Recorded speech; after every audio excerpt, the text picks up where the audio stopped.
Alright, I'm going to show you guys some basic side control concepts and attacks. First, in order to control someone in side control, we have to understand where to put our knees and shoulder. So if I'm on my opponent's right side, my right knee is going to be close to the hip and my left knee is going to be close to his armpit. Okay? My left arm is going to go under his head so that I can drive my shoulder as much into his neck as I can to create pressure. My chest is going to be right in the middle of his chest, and I'm going to try to bring my center of gravity as low as possible.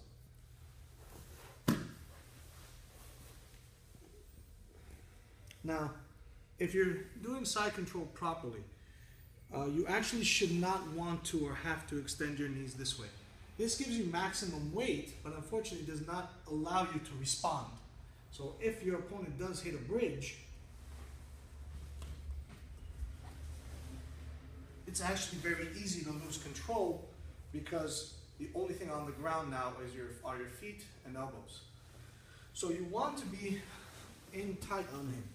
And in order to create more pressure, you're simply going to focus on dropping your chest lower into his body and securing this grip and driving your shoulder into his throat as much as possible. And this will cause people to tap if you place your shoulder properly into the throat, because it's essentially a choke. Now, from here, there's no real inherent submissions except for maybe a handful. For example, especially if he has his arm hooked over here, I have to now work to get it down. One basic choke we can show is the cookie cutter. So the cookie cutter is pretty straightforward. I'm going to bring my wrist in line with his ear bone again, grabbing the lapel. I'm going to drive my elbow to the floor and then sprawl my left knee and push my elbow down.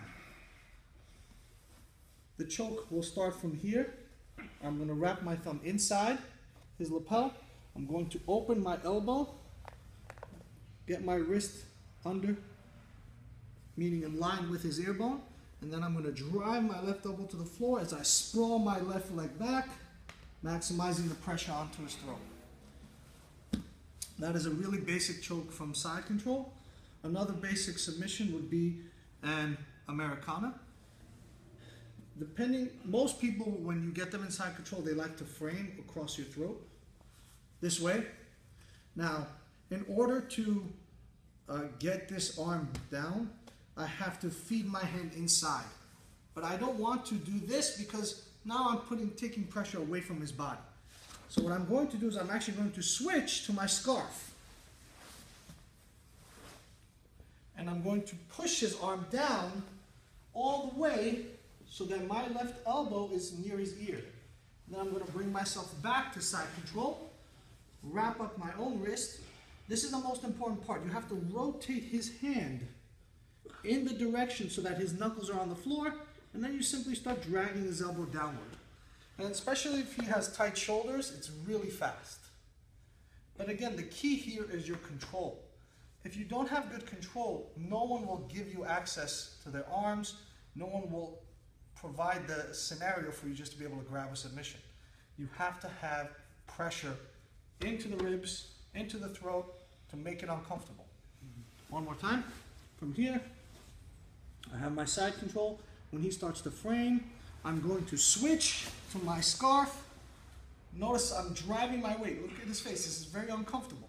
And even if he puts his hand across my neck, here, now I can start to find his hand and push down against his hand, pin his wrist to the floor, get my side control back, notice his right arm.